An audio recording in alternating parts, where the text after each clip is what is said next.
Hello everyone. आइए अब हम अपने आगे के पेपर को सॉल्व करना शुरू करते हैं। जो सेक्शन बचा है कॉम्प्रिहेंशन का और क्लोज टेस्ट का। तो ये शिफ्ट 2 का पेपर था और इसके पहले क्वेश्चन पर अगर हम चलें तो हमारा ये एक क्लोज टेस्ट है जिसके अंदर अलग अलग ब्लैंक्स है और इन ब्लैंक्स को हमें ऑप्शंस के माध्यम से फिल करना है। तो देखिए एक चीज ध्यान रखिएगा, जब भी क्लोज टेस्ट आप करते हैं, इसे लोग कई बार देखिए पैसेज भी लिखा होता है पर एक्चुअली टेक्निकली इसको क्लोज टेस्ट भी कहा जाता है। तो ये जो पेपर में जब आए, ये जब भी मेरा मशवरा ये है कि एक बार आराम से पहले इसको पढ़ लीजिएगा, पढ़ने के बाद फिर क्वेश्चंस को अप्रोच कीजिएगा तो आपको आंसर ढूंढने में ज्यादा आसानी होगी। तो एक बार के लिए हम भी इसको एक बार पढ़ लेते हैं, एक जिस्ट लेते हैं इसकी, और फिर हम इसके बाद ऑप्शंस को इसके अंदर रखना शुरू करेंगे। तो पहला उसने जो कहानी लिखा हुआ है आपके लिए यह है कि south Korea is the most cosmetically dash country on earth. Beauty editors estimate that it is because of the government's heavy investment industry. It is ahead of its competitors and its citizens, twice as much as skincare products as consumers in the United States, the UK and France. Korea shoppers are dash the world's most discerning. 8 out of 10 Korean women in their 20s and 30s use an app that dash like a cosmetics specific to debate the merits of various common ingredients. तो देखिए अगर हम एक overview को समझें तो overview कहीं ना कहीं बात हो रही है ब्यूटी प्रोडक्ट्स को लेकर, और कौन कौन से देश इसमें शामिल हैं, कौन सा देश इससे आगे है बाकी देशों की तुलना में, और कैसे लोग इसका यूज कर रहे हैं किसी टूल का जिसकी मदद से वो इसके उपयोग करते हैं और इसका यूसेज देख पाते हैं। तो आइए और पहला ऑप्शन देखते हैं। पहला ऑप्शन क्या है? पहला ऑप्शन है select the most appropriate option, और पहला है अर्ली, एडवांस, एंशिएंट और प्रिमिटिव। तो देखिए एंशिएंट और ये जो वर्ड प्रिमिटिव है, एंशिएंट और प्रिमिटिव, ये लगभग लगभग एक ही परिवार में जाके बैठ जाएंगे, क्योंकि इनके अंदर सेंस यहां पर जो दिख रहा है, एंशिएंट का मतलब क्या है? पुराने जमाने का, पुराना, और प्रिमिटिव का मतलब भी है पुराने जमाने की चीज है। तो एंशिएंट और प्रिमिटिव इस परिस्थिति के अंदर तो कहीं ना कहीं आपस में सिनोनिम की तरह ही है, इनकी आवश्यकता हमें पड़ेगी नहीं। अब दो ऑप्शन है अर्ली और एडवांस। क्वेश्चन पे आते हैं। South Korea is the most cosmetically dash country on earth. अब ऑप्शन है या तो अर्ली कंट्री या एडवांस्ड कंट्री। अब अर्ली कंट्री और एडवांस कंट्री में से ज्यादा अप्रोप्रिएट एडवांस मैं इसलिए लेके चल रहा हूं क्योंकि यहां पर देखिए उसने क्या बोला, it is ahead of its competitors. जो ये इट है ये किसके लिए काम कर रहा है? ये साउथ कोरिया के लिए ही काम कर रहा है, और यहां से मुझे समझ में आ रहा है कि अहेड ऑफ इट्स कॉम्पिटिटर्स दिखाना है, तो कहीं ना कहीं वो देना चाह रहा है ज्यादा अच्छा ऑप्शन कौन सा? एडवांस। तो मैं अर्ली ना लेकर एडवांस ऑप्शन के साथ जाना चाहूंगा, क्योंकि क्वेश्चन में ये ज्यादा अप्रोप्रिएटली अप्रूव कर रहा है इस इंफॉर्मेशन के माध्यम से। तो आइए अगले क्वेश्चन पे चलते हैं, और अगला क्वेश्चन जुड़ा है of the, in the, by the और फ्रॉम द। तो देखिए आगे बढ़ते हैं कहानी को लेकर। तो कह रहा है beauty editors estimate that it is because of the government's heavy investment. Because of का इस्तेमाल वाक्य में हो रहा है रीजन देने के लिए, ठीक है? तो ब्यूटी एडिटर्स एस्टिमेट, अंदाजा लगा रहे हैं दैट इट इज, और ये एडवांस कंट्री इसलिए है, ये एडवांस कंट्री इसलिए है क्योंकि ब्यूटी एडिटर्स इस बात का अंदाजा लगाते हुए बोल रहे हैं कि रीजन दे रहा है आगे। बिकॉज ऑफ, हमेशा ध्यान रखिए जब भी बिकॉज ऑफ वाक्य में लगा है तो आगे वो क्या देना चाहता है? Reason, because of this thing. तो ये सॉरी रिजल्ट देना चाह रहा है because of the government's heavy investment. और सरकार क्या कर रही है? इन्वेस्ट कर रही है, निवेश कर रही है। तो फॉर एग्जाम्पल अगर मैं आपसे बोलता हूं बिकॉज ऑफ को समझना चाहते हो तो एग्जाम्पल के रूप में समझते हैं। Because of heavy rainfall he could not come. तो because of heavy rainfall he could not come. He could not come क्या है? रिजल्ट। रिजल्ट किस चीज का? बिकॉज ऑफ हेवी रेन, बारिश ज्यादा होने के वजह से वो नहीं आ सका। तो बिकॉज ऑफ से मुझे क्या मिल गया? मेरा रीजन। तो because of the government's heavy investment in the industry, ये रीजन है उसका। एडवांस होने का रीजन क्या है? कि भैया सरकार इस चीज में क्या कर रही है? इन्वेस्ट कर रही है, इसलिए इन द ज्यादा अप्रोप्रिएट ऑप्शन है। अगर सेंटेंस पैसे में होता और मैं कहता the investment was made by the government, the investment in this industry was made by the government, तो मैं कहता कि आप बाय द वे लगा लो, कोई दिक्कत नहीं है, पर इसके लिए आपको एक्टिव पैसिव सेंटेंस देखना पड़ेगा, तो उससे और क्लैरिटी आ जाएगी। तो इसलिए फिलहाल के लिए अभी इन्वेस्ट करने वाला जो है वो गवर्नमेंट है, और इसीलिए गवर्नमेंट, सरकार उसमें इन्वेस्ट कर रही है, और किस में कर रही है? इस क्षेत्र में कर रही है। It is ahead of its competitors, तो हमारा ये ऑप्शन तो खत्म हो गया, आगे बढ़ते हैं। It is ahead of its competitors and its citizens dash twice as much on skin care products as consumers in the United States। और तुलना करते बोल रहा है कि ये जो खर्चा करते हैं, कितना करते हैं? ट्वाइस यानी ज्यादा करते हैं, और 2 गुना खर्चा करते हैं किसके ऊपर? स्किन केयर प्रोडक्ट्स के ऊपर, एज कंज्यूमर्स, उपभोक्ता के रूप में, in the United States, the UK and France. तो इन 3 देशों की तुलना के लोगों की तुलना में जो कंज्यूम करते हैं, उसकी तुलना में ये लोग कितना करते हैं? 2 गुना ज्यादा कंज्यूम कर लेते हैं। तो हमारे पास ऑप्शन जो क्वेश्चन नंबर 43 है उसका ये है, चेरिश, प्रोपोगेट, कंप्लाई और स्पेंड। अब देखिए, जब उसने हिंट दे दी 2 गुना करते हैं, तो 2 गुना क्या करते हैं? 2 गुना खर्चा करते हैं। अब 2 गुना जब खर्चा करते हैं, तो खर्चा करने का सेंस आपके सामने 4 ऑप्शन रखे हुए हैं। एक तो बड़ा ही बेसिक सा वर्ड रखा हुआ है, और वो बेसिक सा वर्ड क्या है आपके लिए? स्पेंड। स्पेंड करने का मतलब क्या है? खर्च करना। अब 2 गुना हिंट दे दिया उसने आपको, कह रहा है स्पेंड ट्वाइस एज मच, जितना वो करते हैं उससे 2 गुना खर्च करते हैं। अब वापस ऑप्शन पे चलते हैं। अब ये जो प्रोपोगेट है, प्रोपोगेट करने का मतलब होता है किसी चीज को प्रमोट करना, आगे बढ़ाना, प्रचार करना, प्रसार करना, प्रोपोगेट करने का मतलब ये होता है। तो इसलिए ये ऑप्शन हटा दीजिए। चेरिश करने का मतलब होता है किसी चीज को इंजॉय करना। I cherish the food which is made by my mother. मेरी मां के द्वारा जो खाना बनाया जाता है, मैं उसको बहुत क्या करता हूं? इंजॉय करता हूं। तो चेरिश का मतलब इंजॉय का सेंस है। और कंप्लाई का मतलब होता है का अनुपालन करना, किसी चीज का अनुपालन कर रहे हो। तो ये जो वर्ड कंप्लाई है, ध्यान रखना, पेपर में बहुत आता है। कंप्लाई और अबाइड, कंप्लाई विद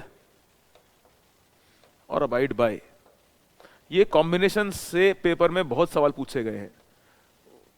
तो कंप्लाई और अबाइड जो है एक ही परिवार में है, कह रहा है किसी चीज का क्या करना? अनुपालन करना, फॉलो कर रहे हो इस चीज को। तो ध्यान रखिएगा इस चीज को, ये काम के शब्द हैं, पेपर में बहुत दिखते हैं। तो हमारा ये क्वेश्चन भी खत्म हो गया। आगे बढ़ते हैं कहानी को लेकर। आगे कहानी कह रही है, Korean shoppers are dash the world's most discerning.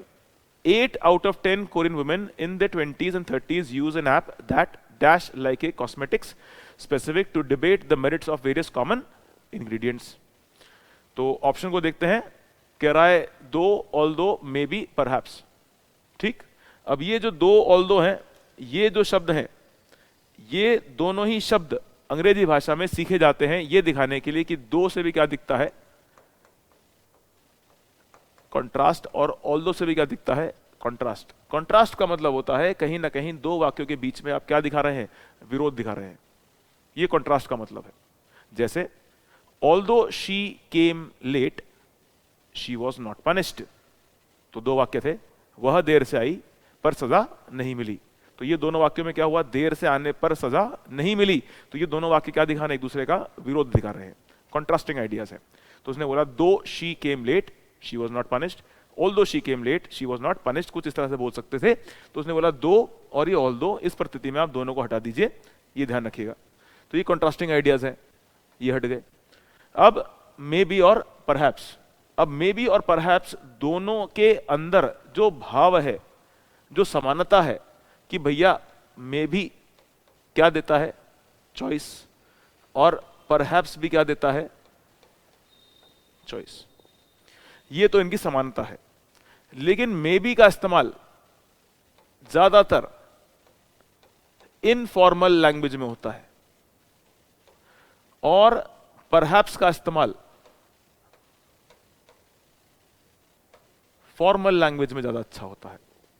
ये डिफरेंस है दोनों का। ये तो समानता थी, ये डिफरेंस है। एक और डिफरेंस अगर समझना चाहो तो ये समझ सकते हो कि मे बी का इस्तेमाल शुरुआत में हो सकता है, और ये जो परहैप्स है ये शुरुआत में भी आ सकता है और ये बीच में भी आ सकता है, ये दोनों जगह आ सकता है।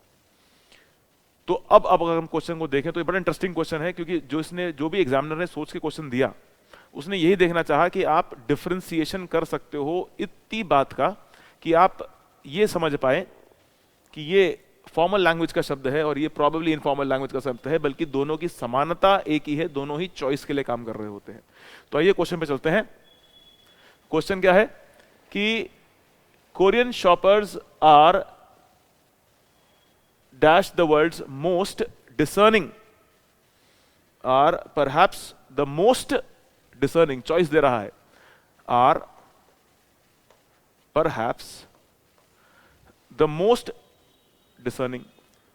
अब देखो मैंने तुमसे क्या कहा था, perhaps से चॉइस भी दिख गई, पहली चीज परहैप्स से चॉइस भी मिल गई, और परहैप्स के माध्यम से हमने ये भी देखा कि परहैप्स कहां काम करता है, शुरू में भी कर सकता है और वाक्य के बीच में भी काम कर सकता है, लेकिन मे बी सेंटेंस के बीच में काम नहीं करता है। इसलिए ज्यादा अप्रोप्रिएट आंसर कौन सा है, perhaps in comparison to may be. ठीक है, तो आगे बढ़ते हैं। 8 out of 10 Korean women in their 20s and 30s use an app that dash like a cosmetic specific। like a cosmetic, like a cosmetics, like a cosmetic का मतलब यहां पर like का मतलब है की तरह, यानी वो फिर कंपेयर कर रहा है, इसकी तरह है वो चीज, उसके साथ मेल करते हुए बता रहा है। like का मतलब यहां पसंद का भाव नहीं है, ये ध्यान रखिएगा। तो अब स्टॉप्स, फंक्शंस, डिसॉल्व्स और मैल फंक्शंस। तो उसने बोला स्टॉप का मतलब तो होता है कोई चीज आपने रोक दी, डिसॉल्व करने का मतलब एक होता है घोल देना, कि पानी में आपने चीनी डाली और चीनी क्या हुई, घोल गई, घुलने का भाव हो गया, डिसॉल्व। लेकिन अगर मैं बोलूंगा राज्यसभा या पार्लियामेंट को, या मतलब राज्यसभा को, लोकसभा को क्या किया, डिसॉल्व कर दिया, तो भंग कर दिया क्या सेंस है, उसे बंद कर दिया क्या कहने का मतलब। तो डिसॉल्व के दो सेंस ध्यान रखिएगा। तो ये मीनिंग हो गया। फंक्शन करने का मतलब है काम करते हैं, और मैल फंक्शन, मैल का मतलब होता है बैड, और फंक्शन काम, यानी काम कैसा हो रहा है, अच्छा कि खराब, खराब काम कर रही है। मैल फंक्शन मतलब मशीन ने जो काम है वो खराब कर दिया, वो मशीन ढंग से काम नहीं कर रही है। मैल फंक्शन करने का मतलब है कि मान लीजिए आपके मोबाइल में वायरस आ गया, जब वायरस आ गया तो फिर आपका मोबाइल क्या करेगा, मैल फंक्शन करना शुरू कर देता है, ढंग से काम नहीं कर रहा होता है। तो जब कोई मशीनरी के पुर्जे ढंग से ना चले तो फिर वो मशीनरी क्या करने लगती है, मैल फंक्शन करने लगती है, ये कहने का सेंस है। तो अब इन चार में से अगर हम देखें तो इस क्वेश्चन में app that functions like a cosmetic specific to the debate the merits of various common ingredients, ऐसा आपसे वो कहानी बोल रहा है।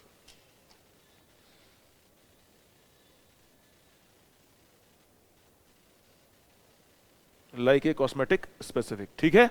तो अब मैं उम्मीद करता हूं आपको आंसर समझ में आ गया होगा। चलिए फिर, और अब हम चलते हैं आगे अपनी कहानी पर, और वो है हमारी कॉम्प्रिहेंशन। चलिए, अब इस कॉम्प्रिहेंशन को अगर करना है तो पहले एक बार कहानी पढ़ लेते हैं, फिर क्वेश्चन पे चलेंगे।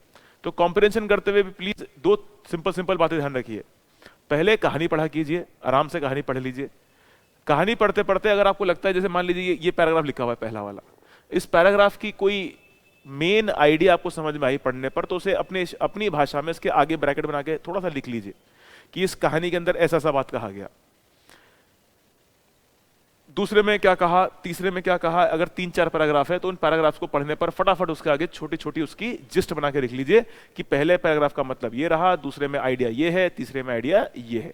तो जब आप क्वेश्चन करना शुरू करेंगे तो आपको वहां तक पहुंचने में बड़ी आसानी हो जाएगी। जैसे कहानी पर पढ़ लेते हैं, कहानी किस रेफरेंस में है, फिर हम आगे बढ़ेंगे अपने क्वेश्चंस को देखने के लिए। कह रहा है, throughout history the intricacies of human mind have been subject to fascination and inquiry. Throughout history the intricacies of the human mind, इंसान के दिमाग की जो इंट्रिकसीज हैं। अब इंट्रिकसीज का मतलब वैसे अगर आप ढूंढेंगे तो कहेगा जटिल, जटिलता का भाव है, पर यहां तो जटिल का जो सेंस है वो ये सेंस है कि बहुत ही बहुत ही कॉम्प्लिकेटेड स्ट्रक्चर है ये दिमाग। दिमाग बहुत ही एक जटिल मशीन है, तो कॉम्प्लिकेटेड स्ट्रक्चर है अपने आप में। तो throughout history the intricacies of human mind have been the subject of fascination. और ये जो जटिलता है ये हर किसी को क्या करती है, आकर्षित करती है अपनी ओर। हर किसी का ध्यान अपनी ओर खींचती है और जानना चाहते हैं कि दिमाग इतना जटिल होने के बाद भी इतना अच्छा काम कैसे कर लेता है। From ancient philosophers to modern day neuroscientist, चाहे पुराने जमाने के फिलोसोफर हों चाहे वो आज के जमाने के न्यूरोलॉजिस्ट हों, हर किसी को इस बात का क्या है, एक अट्रैक्शन है कि दिमाग इतना जटिल काम कैसे कर लेता है। The workings of the brain have been studied and analyzed in an attempt to unravel the mystery। और इस पे काम किया गया है ताकि इसकी मिस्ट्री को क्या किया जा सके, अनरावल करने का मतलब होता है जिसकी हम खुलासा कर सकते हैं। तो अनरावल करने का मतलब है कोई चीज अगर परतों में छुपी हुई है तो हम उस परतों को हटाकर सामने लेके आ रहे हैं, तो हम कह रहे हैं इस चीज का क्या किया, हमने खुलासा कर दिया। इसे वो अनरावल करना बोलता है। तो unravel its mysteries, however despite centuries of research much remains unknown. यार सालों दर साल हमने रिसर्च किया लेकिन अभी भी बहुत सारी जानकारी कैसी है, अननोन है, हमें पता नहीं कि क्या हो रहा है। About the complexities of human cognition, कि दिमाग सीखता कैसे है, दिमाग समझता कैसे है, दिमाग को अगर कोई कमांड दी जाती है तो कैसे काम कर लेता है सारी बातों पर। एंड कॉन्शियसनेस, और उसके आसपास को लेके कैसे वो अवेयरनेस अपनी बना के रखता है। One of the most fascinating aspects of human mind is its ability to create and imagine। और कह रहा है दिमाग की बहुत सारे गुणों में से एक गुण ये है, एबिलिटी है, एक क्वालिटी ये है, ये एक उसकी क्षमता है क्या करने की, टू क्रिएट एंड इमेजिन। उसकी दिमाग में क्षमता है क्या करने की, किसी चीज को बनाने की या उसको सोचने की। The human mind has the capacity to conceptualise, और दिमाग के पास कैपेसिटी है, क्षमता है क्या करने की, conceptualise and bring into being ideas, किसी चीज को सोचने की और उसे वास्तविकता में धरातल पे उतारने की। जिसे अंग्रेजी भाषा में एक वर्ड में हम समझें तो बहुत बार एग्जाम में आता है और बोलता है मैनिफेस्ट। तो मैनिफेस्ट में क्या है, हम दिमाग में कुछ सोच रहे हैं और फिर हमने उसको वास्तविकता में कन्वर्ट कर दिया, उसे क्या कहना चाह रहा है। दैट वर प्रीवियसली अननोन और अनइमेजिनेबल, जिसके बारे में या तो हमें पहले पता नहीं था या जिसके बारे में हम कभी सोच नहीं सकते थे, ऐसा कुछ बात। From artistic expressions to scientific discoveries, the process of creativity has captured the attention of scholars and lay people alike। चाहे वो विद्वान हो चाहे वो lay people मतलब आम आदमी हो, हर किसी का ध्यान इस चीज ने खींचा है। किस चीज ने खींचा है, दिमाग की जटिलता के ऊपर बात करते हुए कि ये कैसे सोच पाता है और कैसे काम कर पाता है। और ये अपने आप में क्या है, बहुत एनिग्मेटिक है और ऑ इंस्पायरिंग है। ऐसी चीज जो आपको एकदम प्रोत्साहित करती है और कहते हो अरे, अचंभित होकर बोलते हो अरे ऐसा कैसे हो सकता है, और कहते हो अरे वाह क्या शॉट मारा यार, इतना मुश्किल शॉट कैसे कर सकता था कोई। जैसे विराट कोहली ने एक बार पाकिस्तान के खिलाफ मारा था, आखिरी गेंद में, आखिरी गेंद सेकंड लास्ट गेंद थी, उसने 6 मारा उस पिच पे, तो ऑ स्पाइनसरी था। सब लोग दंग रह गए देख करके, उन्होंने कहा अरे ऐसा कैसा शॉट कर सकता है कोई। और एनिग्मेटिक में, एनिग्मेटिक का मतलब जो सेंस बोलना चाह रहा है वो यही है कि हर कोई इस पहेली को लेकर जानना चाहता है कि ये काम कैसे हो रहा है। तो अगर हम पहले पैराग्राफ को समझे तो कहीं ना कहीं बात किसके बारे में हो रही है कि हर कोई जानना चाहता है कि दिमाग कैसे काम करता है। मोटी मोटी बात यही तो है पैराग्राफ में। तो ये अपना हिंट अपने पास दिमाग में रखा हमने कि उन्होंने कहा भाई पैराग्राफ में रफली ये सेंस देना चाह रहा है। आगे बढ़ते हैं, चलिए आइए। There have been many theories proposed to explain the process of creativity. अब वो बात कर रहा है थ्योरीज को लेकर, किसके संदर्भ में, प्रोसेस ऑफ क्रिएटिविटी की, क्रिएटिविटी का प्रोसेस होता कैसे है। Some suggest that it is purely subconscious, कुछ कहते हैं कि ये सबकॉन्शियस माइंड में है, उससे चल रहा है। Why कुछ इस बात को लेकर आर्ग्यू करते हैं, बहस करते हैं that creativity is a result of conscious effort, कि नहीं ये तो बिल्कुल वास्तविकता में आप सोचते हैं और फिर आप उसके ऊपर काम करते हैं तभी चीज हो सकती है। एंड इंटेंशनल, और ये जानबूझ के होता है। Still others suggest, फिर भी कुछ लोग इस बात का मशवरा, ये बात कहते हैं कि क्रिएटिविटी जो है वो उत्पन्न होती है किस चीज से, कॉम्बिनेशन से। कॉम्बिनेशन किस चीज का, कॉन्शियसनेस और सबकॉन्शियस प्रोसेस का, दोनों का ही मेल है ये। कॉन्शियस जहां पे आप अवेयर हो, सबकॉन्शियस मतलब जो आप अंतर्मन से सोचते हुए काम कर रहे होते हो। Despite the ongoing debate over the nature of creativity, one thing is clear, it is multi faced and complex phenomena. तो यहां पर वो कह रहा है कि डिस्पाइट द ऑनगोइंग डिबेट, अभी भी डिबेट जो जारी है, ऑनगोइंग का मतलब जारी है, डिबेट जारी है, कि ये जो चीज है ये मल्टी फेसेड है, इसके बहुत आयाम है और बहुत ही जटिल प्रक्रिया है, कॉम्प्लेक्स फिनोमिनन, जटिल प्रक्रिया है ये। Creativity can manifest in a wide range, creativity बहुत प्रकार से दिख सकती है, of human activities from the creation of art and literature to the development of scientific theories. तो ये अलग अलग क्षेत्र में काम कर सकती है, अलग आर्ट के क्षेत्र में, साइंस के क्षेत्र में, किसी भी क्षेत्र में काम करते काम दिखती है। It can occur in both individual and collective context, ये दोनों तरीके से दिख सकती है। It can occur in both individual and collective context, individually तौर पर भी हो सकता है, कोई इंडिविजुअली सोच रहा है और कोई नई चीज बना दी, एक समूह मिलकर काम कर रहा है, चंद्रयान के ऊपर काम हो रहा था तो चंद्रयान के ऊपर मिलकर सब टीम काम कर रही थी, तो सबने मिलकर अपना क्रिएटिव दिमाग लगाया और चीज बना दी, ऐसा बात बोल रहा है।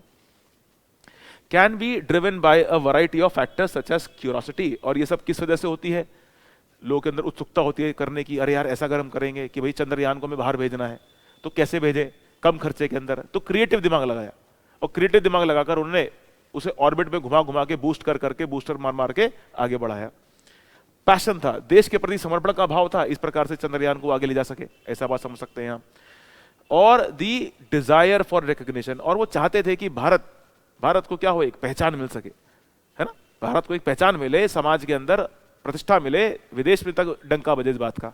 तो ऐसा जब हम सोचने लगते हैं तो तब कह रहा है क्रिएटिविटी अपने तरीके से काम करती है, और कॉन्शियस और सबकॉन्शियस माइंड दोनों तरीके से काम कर रहे होते हैं हमें उस सफलता की ओर ले जाने के लिए, ये कहने का मतलब।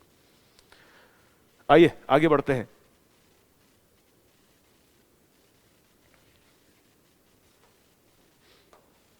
Creativity also has the potential to bring about positive change in the world, creativity से हमें सकारात्मक बदलाव मिलते हैं।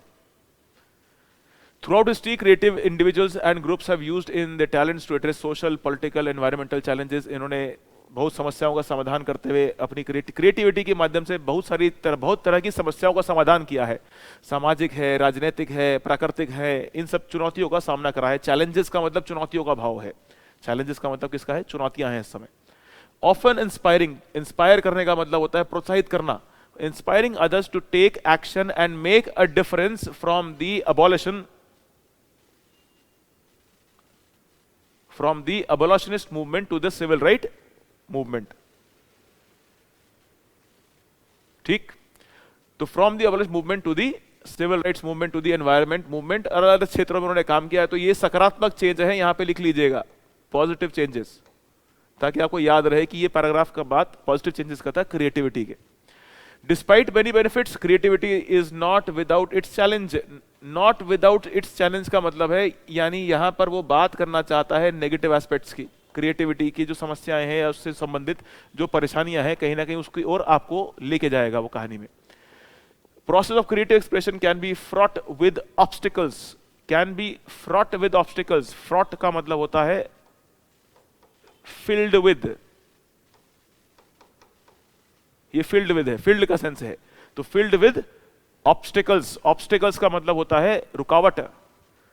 तो ये जो क्रिएटिविटी का रास्ता है ये किस चीज से भरा हुआ है, ये भरा हुआ है रुकावट से, सेल्फ डाउट, अपने ऊपर संदेह होने लगता है, एंड इनसिक्योरिटी, इनसिक्योरिटी भी एक प्रकार से सेल्फ डाउट का ही भाव है, जहां पर आप इनसिक्योर हो जाते हो, क्या तो यार ये मेरे मतलब मैं ये कर सकता हूं कि नहीं कर सकता हूं, जब आपके अपने ऊपर ही आपको क्या होता है, क्वेश्चन मार्क लग जाता है। Then you turn yourself into an insecure person. To external pressure and constraints.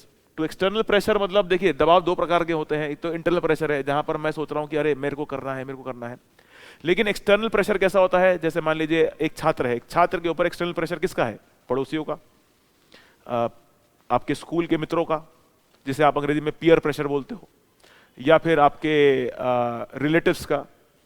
तो कहीं ना कहीं ये एक्सटर्नल प्रेशर है जो लोगों के ऊपर दबाव क्रिएट कर देता है, ये कहने का मतलब एक्सटर्नल प्रेशर से। एंड कंस्ट्रेन, कंस्ट्रेंट्स क्या होती हैं, कंस्ट्रेंट होती हैं जो चीजें आपको रोकती हैं, रोक के रखती हैं आपको, उसे वो कंस्ट्रेन कहता है। Moreover not all creative ideas are successful, ये लाइन बड़ी खास है, देखिए, moreover not all creative ideas are successful, कह रहा जितने भी क्रिएटिव आइडियाज हैं सारे के सारे सक्सेसफुल हों ऐसी कोई बाध्यता नहीं है, और वेल रिसीव्ड, या फिर लोग उसको बहुत सकारात्मक सोच के साथ एक्सेप्ट करेंगे, ऐसा कोई बाध्यता नहीं है, हो सकता है कि कई बार उसको स्वीकारा ही ना जाए। And many artist and innovators face rejection, जिसकी वजह से कई सारे आर्टिस्ट को और बहुत सारे इनोवेटर्स को, इनोवेटर्स कौन होते हैं, वो लोग जो नई नई चीजों का निर्माण करते हैं, फेस रिजेक्शन, उन्हें किसका सामना करना पड़ता है, रिजेक्शन का सामना करना पड़ता है, यानी लोग उनको एक्सेप्ट नहीं करते हैं। एंड क्रिटिसिज्म, उनको रिजेक्शन का सामना करना पड़ता है और आलोचना का सामना करना पड़ता है, as they seek to bring their ideas to fruition, जब वो अपने आइडियाज को रियलिटी में कन्वर्ट करने की कोशिश करते हैं तो लोग कई बार उसको एक्सेप्ट नहीं करते हैं। Despite these challenges however the human drive to create and imagine persist, कह रहा है ये सब चुनौतियां होंगी लेकिन इसके बावजूद इंसान क्या करता है, अपने आप को पुश करता है क्या करने के लिए, क्रिएट एंड इमेजिन, कहता है अपने आप को कंटिन्यू रखता है क्या करना, सोचना और क्रिएटिवली काम करना।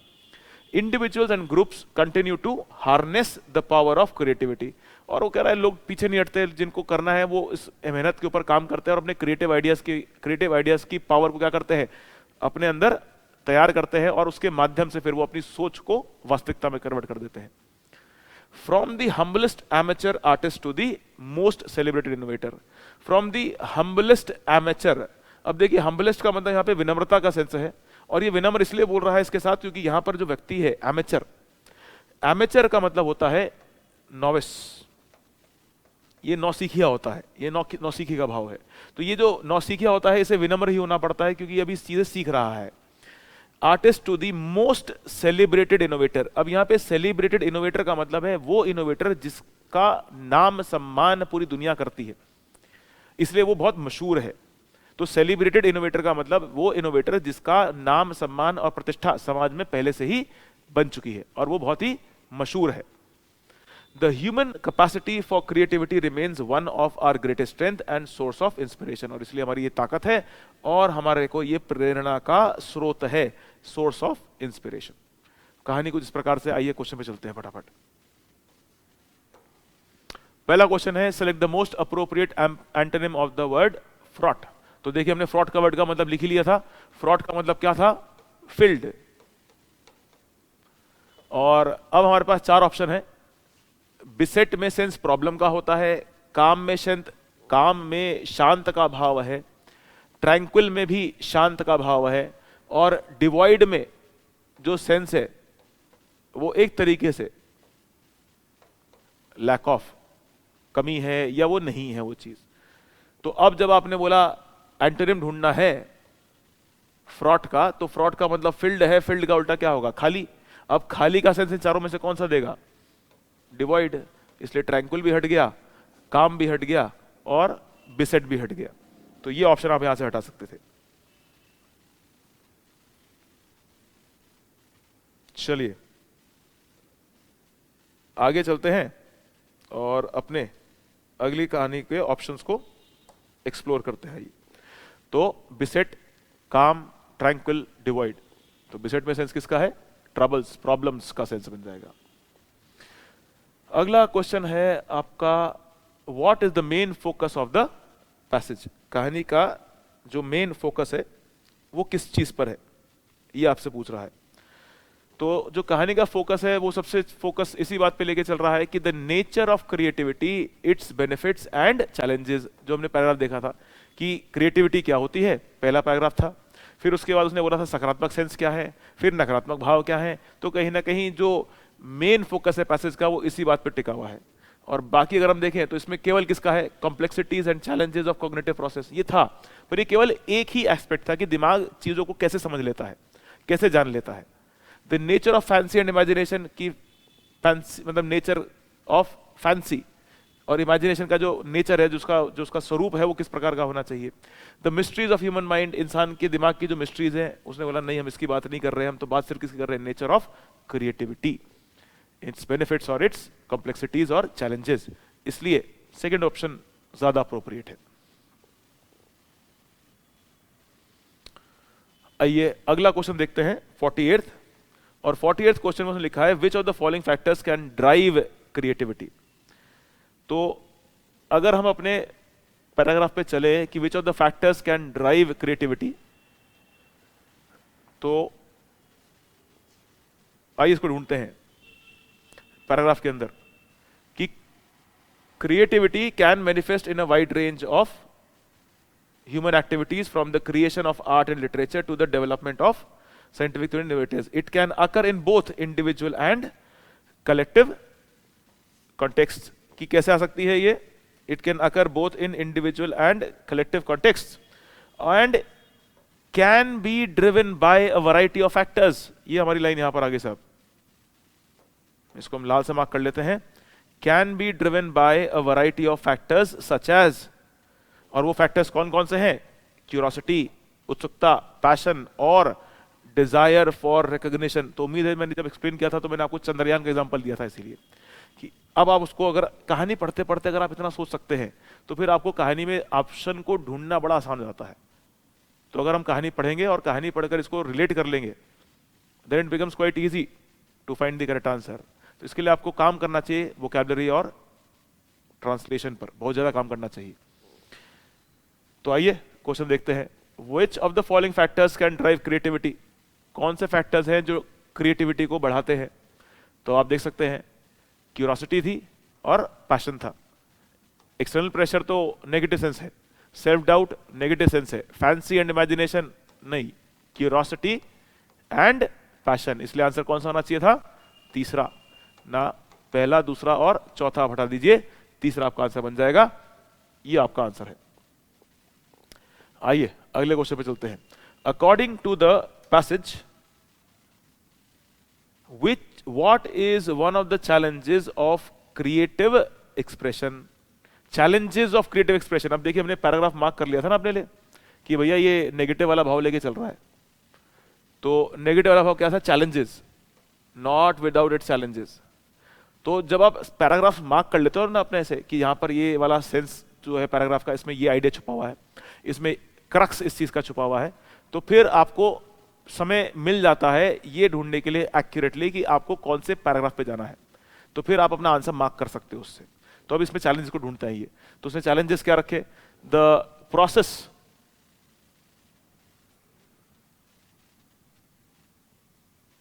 जी तो पढ़ते हैं. Despite the many benefits of creativity, it is not without it challenges.